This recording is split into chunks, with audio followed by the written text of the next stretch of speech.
Mga kasirin, may isa na namang liham tayong babasahin ngayong gabi. Isang kwento ng tukso, pagkalito, at isang relasyong hindi inaasahang magiging mas malalim pa. Mula ito sa isang listener na pilit umiwas, pero sa huli, bumigay rin. Handang-handa na ba kayong makinig? Eto na ang kanyang kwento. Ako nga pala si Laika.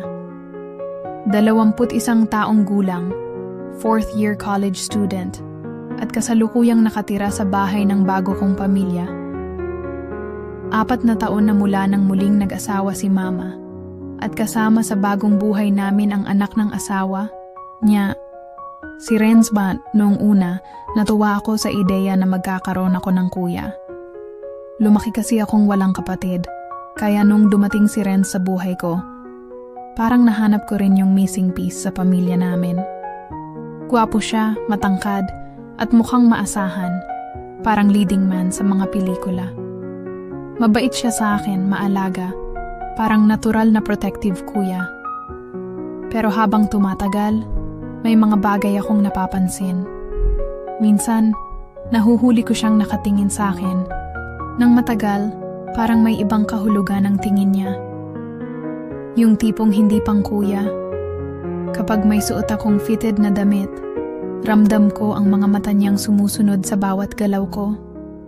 Kapag nagkakasalubong ang mga tingin namin, may kakaibang ngiti sa labi niya. Parang naglalaro, nangaakit. Akala ko, ako lang ang nag-iisip ng ganito. Baka nagkakamali lang ako, baka paranoid lang ako. Pero nagbago ang lahat noong isang gabi dahil sa init ng panahon, naka-shorts lang ako at sando habang nag-aaral sa may sala. Mag-aalas 2 na ng gabi noon, tahimik na ang bahay. Hindi ko na malayang lumapit na pala si Renz. "Di ka pa matutulog?" tanong niya. Malalim ang boses. Napalingon ako. Nakaupo siya sa gilid ng sofa, nakatingin sa akin ng diretso. Para bang may gusto siyang sabihin pero pinipigilan niya. Ang ikinagulat ko, naka-boxers lang siya, walang pang itaas.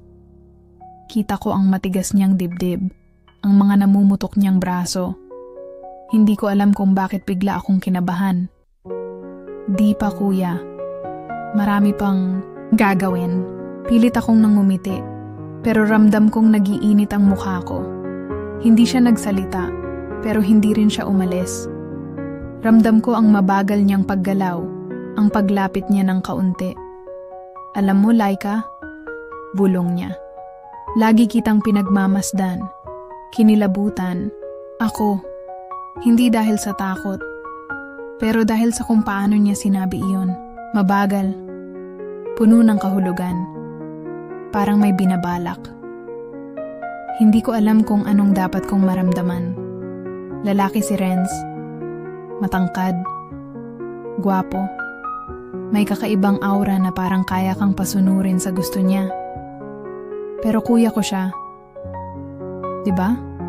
Tumingin siya sa labi ko, tapos bumaba ang tingin niya sa leeg ko. Ramdam ko ang bigat ng titig niya, ang init ng presensya niya sa tabi ko. Para akong na-freeze sa kinauupuan ko, hindi makagalaw, hindi makaiwas. "Renz," mahina akong tawag. Pilit na nilalabanan ang tensyon sa pagitan namin. Ngumiti siya, pero iba ang ngiting iyon. Dahan-dahan niyang nilapit ang mukha niya sa akin. At sa sandaling iyon, alam kong may masama siyang balak. Hindi ko alam kung anong mas matimbang, ang kaba o ang init ng pakiramdam ko noong gabing iyon. Hindi siya umiwas ng tingin. Hindi rin siya lumayo. Parang alam niyang wala akong lakas para kumilos, para tumayo at umalis. Bumilis ang tibok ng puso ko. Para bang kahit anong pilit kong huminga ng maayos, hindi ko magawa. Dahan-dahang lumapit si Renz. Ang kamay niya nakapatong sa sandalan ng sofa, malapit sa balikat ko. Halos maramdaman ko na ang hininga niya sa pisngi ko. Napapikit ako saglit, pilit nilalabanan ang sensasyong hatid ng init ng katawan niya. "Tumigil ka," Mahina kong sabi, pero hindi lumabas ang lakas ng boses ko. Parang ako pa ang nahihiya. Pero, imbes na lumayo, lalo pa niyang pinag-aralan ang mukha ko. Para bang tinitimbang niya kung itutuloy niya ang ginagawa niya o bibitawan ako. Alam mong hindi mo ako kayang pigilan, bulong niya. Napamulat ako. May kakaibang kilabot na dumaan sa spine ko. Hindi ko alam kung dahil sa tono ng boses niya. Malalim. May halong confidence at pang-aakit o dahil sa katotohanang tama siya. Hindi ko siya kayang pigilan. Mula noong dumating siya sa buhay ko, parang may sariling mundo si Renz na hindi ko kayang takasan. Gabi-gabi, kapag dumadaan ako sa kwarto niya, palagi niyang iniiwang nakaawang ang pinto. Hindi ko alam kung sinasadya niya yun, kung gusto niyang makita ko siya sa loob, naka-half open ang polo niya, o minsan, walang saplot pang itaas, nakasandal sa kama na parang may hinihintay. Kapag magkasama kami sa hapagkainan, laging may mga banat siya na parang may double meaning. Ikaw lang naman ang nagpapasarap sa bahay na to. Minsan niyang sinabi habang sinusubo ang pagkain. Hindi ko alam kung ako lang ang nag-iisip ng iba. Pero nang magtama ang mga mata namin, parang may gustong ipahiwatig ang ngiti niya. Pati si Mama, napapansin na ang kakaibang kilos niya. Hayaan mo na yang kuya mo, protective lang yan, palagi niyang sinasabi. Hindi niya alam. Hindi niya alam na hindi ito normal na proteksyon. At ngayong gabi, hindi na siya nagtatago sa laro niya. Inilapit pa ni Renz ang mukha niya sa akin. Halos magdikit ang mga labi namin. Nanghina ang tuhod ko, kahit nakaupo lang ako. Bakit ka kinakabahan? Tanong niya. Hindi ako sumagot. Hindi ko alam kung paano. Naramdaman ko ang daliri niyang dumaan sa pisngi ko. Magaan lang, halos parang hangin, pero sapat para magdala ng kilabot sa buong katawan ko. Sabihin mo sa akin, gusto mo rin, di ba? Parang may bumara sa lalamunan ko. Gusto ko siyang itulak, gusto kong sumigaw, gusto kong tumakbo palayo. Pero hindi ko ginawa, at doon ako natakot ng tuluyan, hindi sa kanya, kundi sa sarili ko. Nanginginig ang kamay kong itinulak siya palayo. Hindi malakas, pero sapat para makakuha ako ng kaunting distansya. Renz, tama na, mahina kong sabi. Pero imbes na umatras, ngumiti lang siya. Yung tipong may alam siyang isang lihim na ako lang ang hindi nakakaalam. Tila hindi siya nagmamadali, parang gusto niyang namnamin ang bawat segundo ng reaksyon ko. Ang mabilis kong paghinga, ang namumulang mukha ko. Ang hindi ko alam kung takot o ibang bagay na nararamdaman ko sa bawat titig niya. Laika, bulong niya, mababa at mabagal. Huwag mo akong lokohin. Alam mong matagal mo na rin akong gusto. Nalaglag ang puso ko sa sinabi niya. Hindi totoo yan. Pilit kong itinatanggi. Pero kahit ako, ramdam ko kung paano nanginginig ang boses ko. Bakit ganito? Bakit kahit anong pilit kong lumaban, pakiramdam ko may isang bahagi sa akin na natutukso sa kanya. Hinaplos niya ang buhok ko, pinaglaruan ng isang hibla bago niya idinampi ang labi niya sa noo ko. Napapikit ako, hindi dahil sa sarap kundi dahil sa gulo ng utak ko. Alam mo, Laika, hindi ko namang kailangang pilitin ka, mahinahon niyang sabi. Maghihintay lang ako. Hanggang sa ikaw na mismo ang lumapit. Tumayo siya at iniwan akong tulala sa sofa. Hindi alam kung anong mararamdaman. At sa gabing iyon, hindi ako makatulog. Paulit-ulit kong naaalala ang paraan ng paghawak niya sa akin. Ang titig niyang parang hinuhubaran ako gamit lang ang mata niya. Hindi ko maalis sa isip ko ang presensya niyang pilit kong tinatakasan. Pero ang mas kinatatakutan ko, hindi ko alam kung gusto ko bang tumakbo palayo. O kung gusto kong subukan Ang bawal. Hindi na nawala sa isip ko ang mga sinabi ni Renz. Lalo na ang huling sinabi niya, "Maghihintay lang ako. Hanggang sa ikaw na mismo ang lumapit." Gabi-gabi, kahit anong pilit kong ipikit ang mga mata ko, bumabalik sa utak ko ang titig niya, ang paraan ng pagsasalita niya, ang init ng hininga niya sa balat ko. Para bang may itinanim siyang binhi sa isip ko. At habang tumatagal, unti-unti iyong lumalago. Hindi dapat ganito. Pinilit kong umiwas. Ayokong bigyan ng kahit anong dahilan si Renz para isipin na tama siya. Kapag nasa bahay kami, hindi ko siya hinaharap. Kapag nagkakasalubong kami sa daan, agad akong tumatalikod. Mas madalas na akong nagpupunta sa kwarto para hindi kami magkasabay sa hapagkainan. Pero siya mismo ang hindi tumitigil. Isang gabi, habang nasa banyo ako, biglang may kumatok sa pinto. "Laika," tinig ni Renz malalim at mabagal. "Ang tagal mo naman dyan." Napakapit ako sa laylayan ng suot kong oversized na shirt. Basa pa ang buhok ko at sa pagkakaalam ko, ako lang ang gising sa bahay. "Sandali lang," sagot ko. Sinadya kong gawing matigas ang tono ko. Akala ko aalis na siya, pero hindi. "Ang sexy mo kanina," bulong niya sa kabila ng pinto. "Ang iksi ng shorts mo." Nanigas ako sa kinatatayuan ko.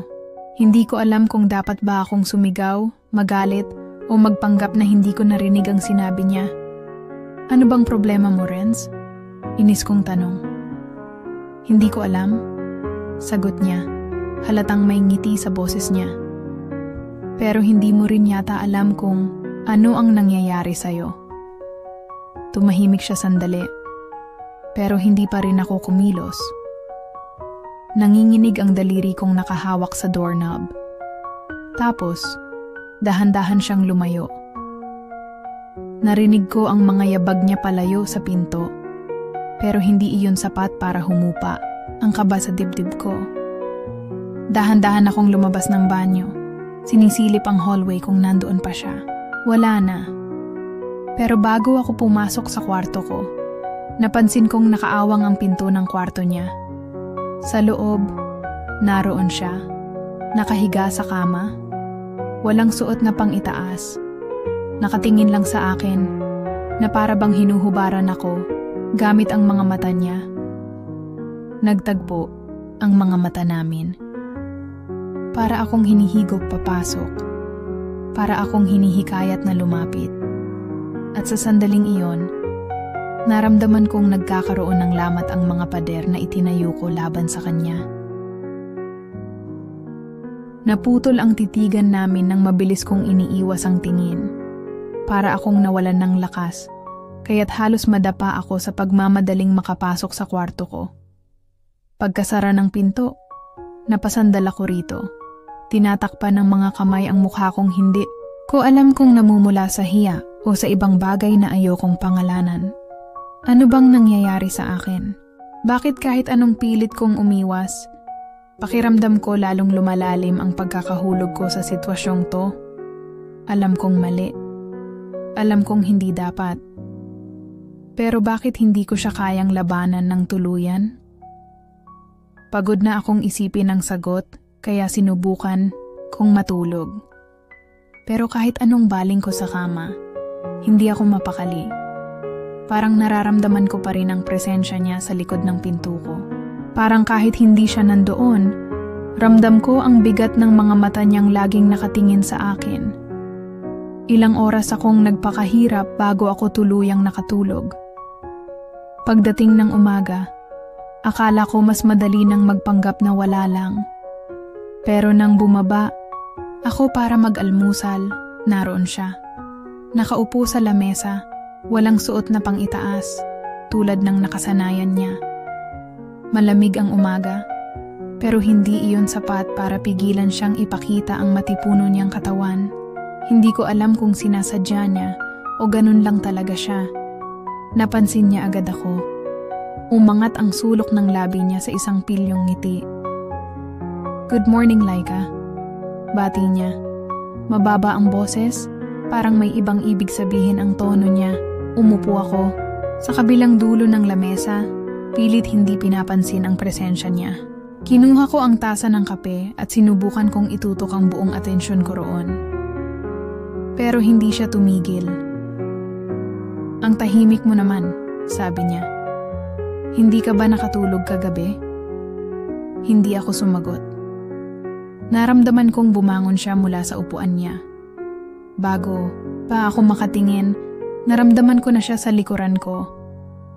Nakatayo siya roon, sobrang lapit. Ramdam ko ang init ng katawan niya sa likod ko. Nag-init ang balat ko kahit hindi siya dumadampi. "Huwag kang matakot," bulong niya sa tenga ko. "Hindi naman kita pipilitin." Napasinghap ako. Nakapikit lang ako. Pilit nilalabanan ang epekto niya sa akin. Pero alam kong nararamdaman niya ang panginginig ng kamay ko. Alam niyang apektado ako at ang pinakamasama, alam ko rin. Kaya bago pa ako tuluyang bumigay, mabilis akong tumayo. "Lalabas lang ako," sabi ko. Pilit pinapanatili ang normal na tono ng boses ko. Lumabas ako ng bahay nang hindi lumilingon. Pero kahit nasa labas na ako, kahit nadamang-dama ko ang lamig ng hangin sa balat ko, hindi ko maalis ang init na iniwan niya. At hindi ko alam kung paano ko lalabas. Hindi ko alam kung saan ako pupunta.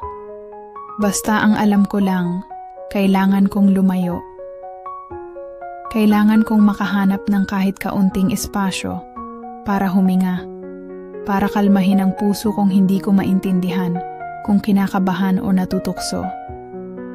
Naglakad ako papunta sa pinakamalapit na convenience store.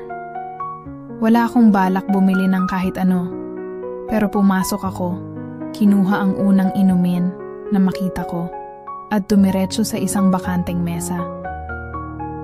Doon ko lang naramdaman ang bigat ng lahat.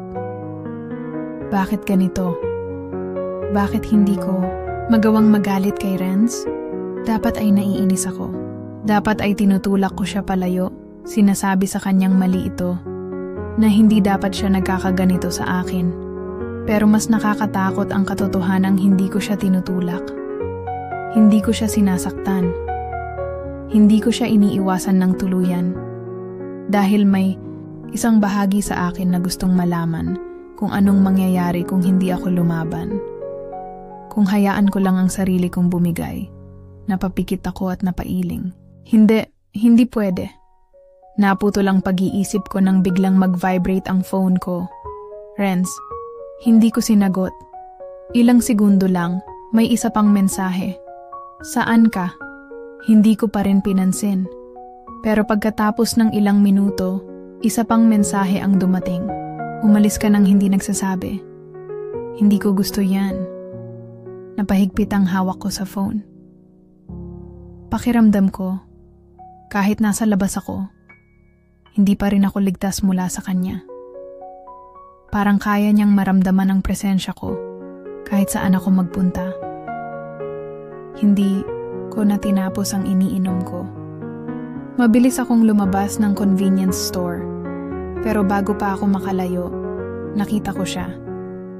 Si Renz nakasandal sa motor niya, nakataas ang isang kilay habang nakatingin sa akin, na parang siguradong sigurado na pupunta ako sa kanya. At mas lalong bumilis ang tibok ng puso ko nang makita ko ang pagngiti niya. Sabi ko na nga ba dito kita mahahanap? Hindi ako nakakilos. Hindi ko alam kung matatakot ba ako o matutukso. Lalo na nang lumapit siya at dumaan ang daliri niya sa pisngi ko. "Huwag mo akong takasan, Laika." Hinawakan niya ang baba ko at marahang itinulak pataas para tumingin ako sa kanya. Nakatitig siya, sa akin malalim, may halong pilyo at determinasyon. Dahil alam nating dalawa, hindi mo rin kayang lumayo sa akin. Tumigil ang mundo sa pagitan namin. Para bang kahit ang ingay ng kalsada sa paligid ay nawala at kaming dalawa lang ang natira. Hinawakan niya ang baba ko, marahan pero may diin. Hindi ko alam kung para pigilan akong umiwas o para iparamdam. Sa akin na hindi ko na siya matatakasan. Renz, mahina ang boses ko.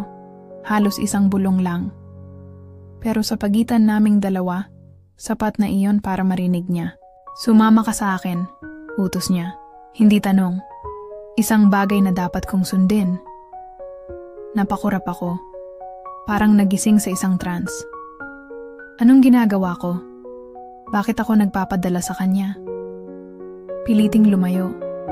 Piliting tumakbo. Iyon ang dapat kong gawin. Pero, bakit hindi ko kaya? Renz, hindi tama to, bulong ko. Pero kahit sa akin, parang hindi ka panipaniwala ang sinabi kong iyon. Ngumiti siya. Yung tipong siguradong sigurado siya na hindi ko siya kayang tanggihan. At mas lalong hindi ko kinaya nang lumapit siya sa tenga ko. Ang boses niya mababa, puno ng init. Pero gusto mo. Napalunok ako. Napapikit. Oh, gusto ko. At iyon ang mas kinatatakutan ko. Halika na, halika. Hinawakan niya ang kamay ko. Hindi na ako. Binibigyan ng oras para mag-isip. Alam mong wala ka ng ibang pupuntahan kundi ako. At sa pagkakataong iyon, hindi na ako lumaban. Hindi ko alam kung paano ako nakasakay sa motor niya. Hindi ko na namalayan kung gaano kalayo ang itinakbo namin. Ang alam ko lang, hawak niya ang kamay ko. At sa bawat segundo, pakiramdam ko, parang lalo akong hinihila sa isang bagay na hindi ko na kayang pigilan. Huminto kami sa isang lugar na hindi ko alam. Isang private resort, tahimik, walang ibang tao. Hindi ko alam kung bakit niya ako dinala rito. Pero sa tingin niya pa lang, alam kong may plano siya. Renz, bakit tayo nandito? Tanong ko. Pero hindi ko na inasahan ang sagot. Hinawakan niya ako sa bewang. Hinila pa palapit. Muntik na akong mapahawak sa dibdib niya para hindi mawalan ng balanse. Pero bago pa ako makalayo, bumaba ang kamay niya, dumaan sa likod ko, hinihigpitan ang hawak sa akin. Hindi ako makahinga. Lahat ng dahilan na gusto mong marinig, Laika. Hinaplos niya ang pisngi ko. Hinuli ang tingin ko sa kanya. Alam mong hindi mo na kailangang itanong. Tama siya. Hindi ko na kailangang itanong. Dahil alam kong pareho naming gusto ang mangyayari yan. Sa sandaling iyon, hindi ko na inisip kung ano ang tama o mali. Ang iniisip ko lang, hindi ko na alam kung ilang minuto o oras ang lumipas. Ang alam ko lang, nandito ako, nakatayo sa harapan ni Renz. Masyadong malapit, masyadong mainit. Ang kamay niya nasa bewang ko pa rin, hindi bumibitaw, hindi nagbibigay ng puwang para umatras. Ako, pero gusto ko pa ba talagang umatras? Laika, bulong niya. At parang may kung anong kuryenteng dumaan sa katawan ko nang marinig ko ang pangalan ko sa bibig niya. Napapikit ako, sinusubukang labanan ang nararamdaman ko. Hindi dapat to, hindi tama. Pero kahit anong pilit kong panghawakan ng rason, natutunaw iyon sa bawat haplos niya, sa bawat titig niya. Hanggang sa dumaan ang hinlalaki niya sa labi ko. Napadilat ako. Nakatitig lang siya sa akin. Nakangiti ng bahagya. Parang natutuwa sa nakikita niyang reaksyon ko. Tingnan mo ang sarili mo, Laika. Aniya, mababa ang boses. Halos isang bulong lang. Sinasabi mong mali. Pero hindi mo ako tinutulak palayo. Napakagat ako sa labi ko. Hindi ko maintindihan. Mahinang sagot ko. Halos wala ng laban. Hindi mo kailangang intindihin, sagot niya agad. Ramdam mo naman, di ba? Kung ano to. Kung ano tayo. Napasinghap ako nang dumaan ang labi niya sa gilid ng tenga ko. Hindi niya ako hinahalikan. Pero pakiramdam ko. Masyado nang lumalampas ang init sa pagitan namin. Ang bilis ng tibok ng puso ko. Ramdam ko ang panginginig ng katawan ko. Renz, Hinawakan niya ang baba ko at dahan-dahang itinulak pataas para muling magtama ang tingin namin. Ang mga mata niya, punong-puno ng tiyak na determinasyon, na parang sigurado siyang sa dulo ng lahat ng ito. Wala akong ibang pagpipilian kundi siya. At mas nakakatakot dahil alam kong totoo iyon. Ako na lang, Laika. Bulong niya. Ako na lang ang piliin mo. At sa sandaling iyon, hindi ko alam kung dala ba ng init ng gabi o ng init niya, pero hindi ko na siya tinanggihan. Sa unang pagkakataon, ako mismo ang lumapit. At sa isang iglap, wala nang natira sa pagitan namin. Hindi ko alam kung ilang beses ko siyang nilayuan. Ilang beses kong pinigilan ang sarili kong mahulog. Pero sa huli, bumigay rin ako. Sa huli, ako rin ang lumapit. Sa huli, tama nga siya. Wala akong ibang pinili kundi siya. Pagmulat ng mata ko, ang unang naramdaman ko ay ang bigat ng braso niya sa ibabaw ng bewang ko. Mainit, mabigat, nakakakulong. Napatingin ako sa kanya. Si Renz, nakapikit pa rin, malalim ang hininga. Parang payapang natutulog o baka kampanteng, alam niyang hindi na ako tatakbo palayo. Dahan-dahan akong gumalaw, pero bahagyang humigpit ang yakap niya. Para bang kahit sa panaginip, hindi niya ako hahayaang lumayo. At doon ako muling natauhan. Ano na ang ginawa ko? Napapikit ako, pilit nilulunok, ang bigat sa dibdib ko. Lahat ng pilit kong itinanggi, lahat ng iniiwasan ko, bumagsak rin sa akin sa huli. Bumigay ako, hindi ko na siya nilabanan. At ngayon, narito ako, nakahiga sa tabi niya. Hubad hindi lang sa balat, kundi sa emosyon. Nagising siyang parang walang mali. Idinilat niya ang mga mata at ngumiti nang makita akong nakatingin sa kanya. Good morning, bulong niya. Paos ang boses, pero ramdam pa rin ang init sa tono niya. Hindi ako sumagot. Hinaplos niya ang pisngi ko. Hinuli ang tingin ko sa kanya. Anong iniisip mo? Napakagat ako sa labi ko. Renz, hindi ko alam. Anong hindi mo alam? Kung tama pa ba to? Kung napabuntong hininga ko. Kung ano na ba tayo ngayon? Nakita ko ang bahagyang pagngiti niya. Hindi na ako nagulat nang hawakan niya ulit ang mukha ko. Hinaplos ng hinlalaki niya ang ilalim ng labi ko. Hindi mo kailangang isipin, aniya. Ang mahalaga, nandito ka. Hindi ka lumayo. Pero dapat lumayo ako. Dapat noon pa. Bumangon ako. Iniwas ang tingin ko sa kanya. Pero naramdaman ko ang kamay niyang humawak sa braso ko. Pinipigilan akong bumangon. Nang tuluyan. Huwag mong sabihin na aalis ka, Laika. Napapikit ako.